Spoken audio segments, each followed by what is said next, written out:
حجاز مقدس کا نظام ہمارے حوالے کر دو.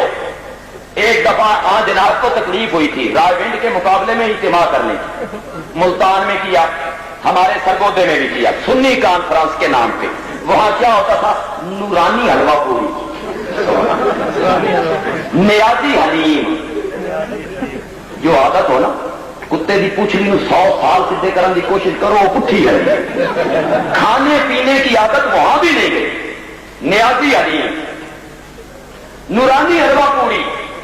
اور کمال یہ ہے بندے اتنے اکٹھے ہوئے کہ جن سے زیادہ راولپنڈی میں لیٹرینیں ہوتی ہیں.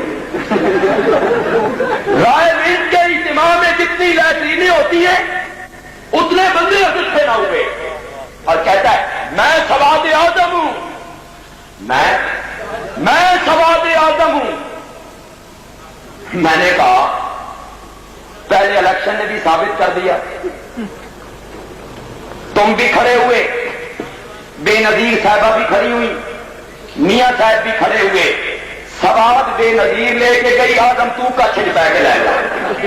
سواد اعظم ہوں میں, سیٹ اپنی نہیں ملی, میں سواد اعظم ہوں. اسی کو سواد اعظم کہتے ہیں, اسی کو سواد اعظم کہتے ہیں. اور پھر تمہاری سیٹ پر میاں والی کا 7 شیر افغان جو کامیاب ہو کے آیا وہ کس کے ساتھ میں پتہ ہے آپ کو؟ شیر افغان کس کے ساتھ مل گیا تھا؟ کس کے؟ سیٹ کس پر کامیاب ہوا؟ نورانی گروپ نیازی, ان کی سیٹ سے کامیاب ہوا. تم کہتے ہو کہ ہمارے پیر ہمارے فقیر مرنے کے بعد آنے والے حالات کو جانتے ہیں. مجھے تو معلوم ہوتا ہے کہ تم خود شیر افغان کے حالات کو بھی نہیں جانتے.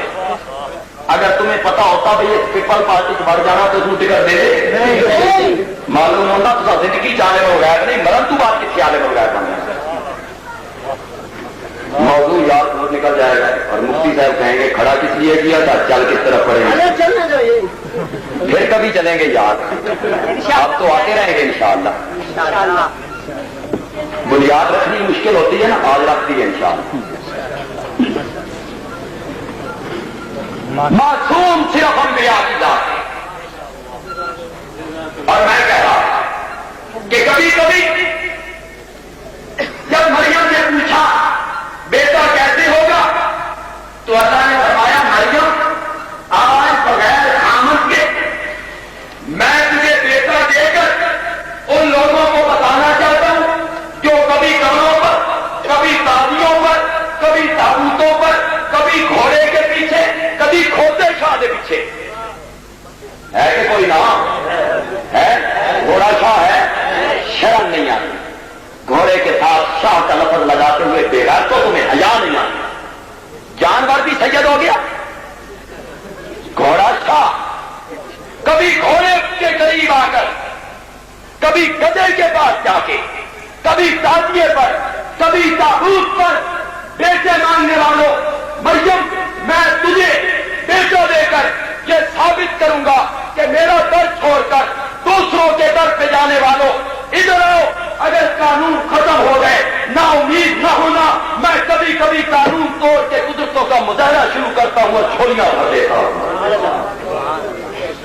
وہ گھر ایسا ہے جس گھر سے بندہ مانگے بھی صحیح تو مایوس کبھی نہیں ہوا کرتا. یہ کبھی پھر آئے تو انشاءاللہ اس موضوع پہ چلیں گے. حضرت یوسف باہر آئے, یوسف باہر آئے, زلیخا نے پیچھے سے کرتا پکڑ لیا, اور زلیخا نے جو کرتا پکڑا تو کرتا پیچھے سے ہٹ گیا. یوسف باہر, زلیخا پیچھے, سامنے زلیخا کا خامند آ گیا این موقع پر.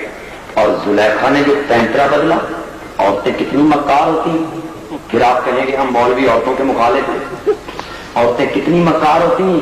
جب خامند سامنے آیا تو کہتی ہے اس بندے کی سزا کیا ہے جس نے تیری عزت پہ ہاتھ ڈالا ہے, جس نے تیری عزت پہ مکر دیکھا. اور وہ کیسے قرآن میں آیت آتی ہے جہاں خدا شیطان کے مکر کا ذکر کرتا ہے تو اللہ تعالیٰ فرماتے ہیں اِنَّ کَیْدَ الشَّیْطَانِ کَانَ ضعیفا. شیطان کا مکر ضعیفہ کیا ہے؟ کیا ہے؟ اور جہاں عورتوں کے مکر کا ذکر کیا تو وہاں اللہ نے فرمایا انا کیدکن عظیم، انا کیدکن عظیم، اور شیطان کا مکر کمزور اور عورت کا مکر بہت بڑا. پینٹرا بدلا.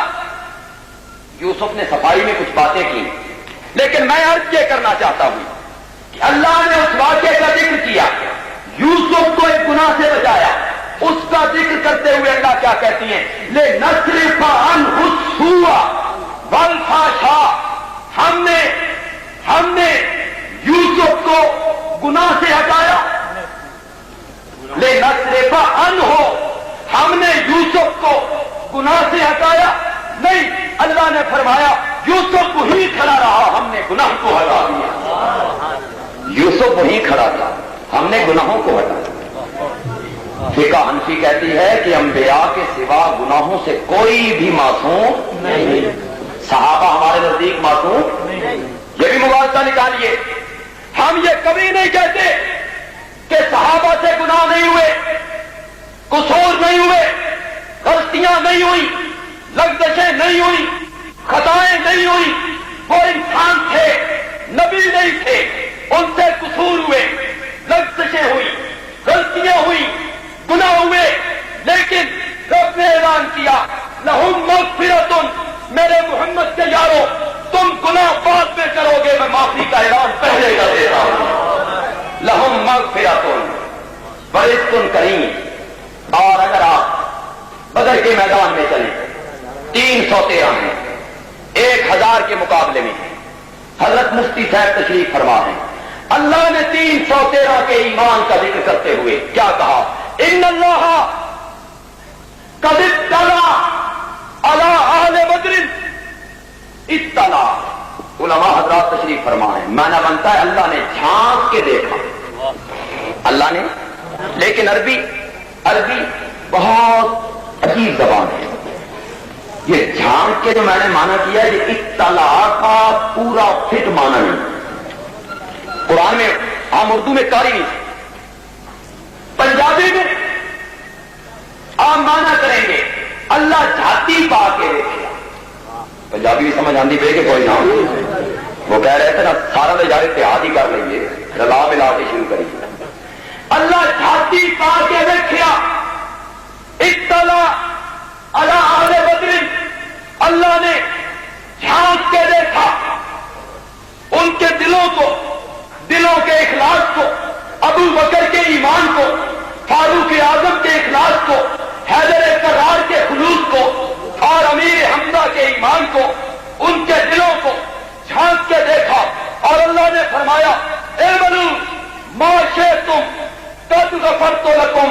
اور میرے محمد کے 313 یارو، آج کے بعد جو دل میں آئے کرتے رہو، میں نے تم سے حساب نہیں لینا ہے.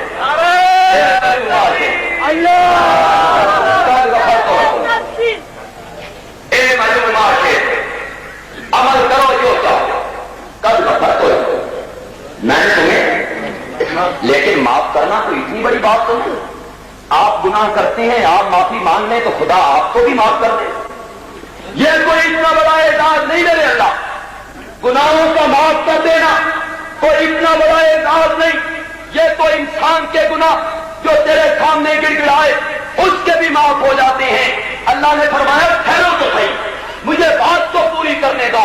صرف معاف نہیں کیا، فبدلت سیئاتکم حسنات. اور اے میرے محمد کے 313 یارو، میں نے تمہارے لیے قانون بنایا کہ آئندہ زندگی میں تم گناہ بھی کرو گے تو میں نیکیاں لکھوں گا. وہ معصوم نہیں، گناہ ہوئے، لیکن اللہ نے ان کے گناہوں کو. میں ایک مثال دیا کرتا ہوں. گھڑا ہو پانی کا، یہ کپڑا پلیت ہو جائے، آپ اس گھڑے کے پانی میں یہ کپڑا پلیت کپڑا ڈال دیں، پاک ہو جائے؟ الٹا پانی میں کیا ہو جائے گا؟ اور اگر آپ یہ کپڑا ایک نہر سمندر میں ڈال دیں، کپڑا پاک ہو جائے گا اور سمندر بھی.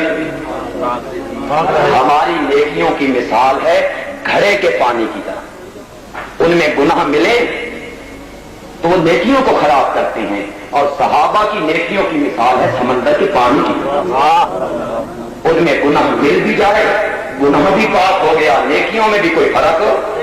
تو میں عرض کر رہا تھا کہ فقہ حنفیہ کا عقیدہ ہے اور امت مسلمہ کا یہی متفقہ عقیدہ ہے کہ انبیاء کے سوا گناہوں سے کوئی معصوم نہیں، گناہوں سے معصوم ہونا یہ صرف کس کی ہے؟ کس کی؟ اور انبیاء کی کوئی صرف کسی غیر نبی میں پائی نہیں جاتی۔ اور فقہ جعفریہ کہتی ہے جس طرح سارے نبی گناہوں سے معصوم ہیں، اسی طرح ہمارے 12 امام بھی گناہوں سے معصوم ہیں۔ اب نبیوں والی صفت جو اماموں میں مانے وہ مسلمان کے قابل کون ہے؟ وہ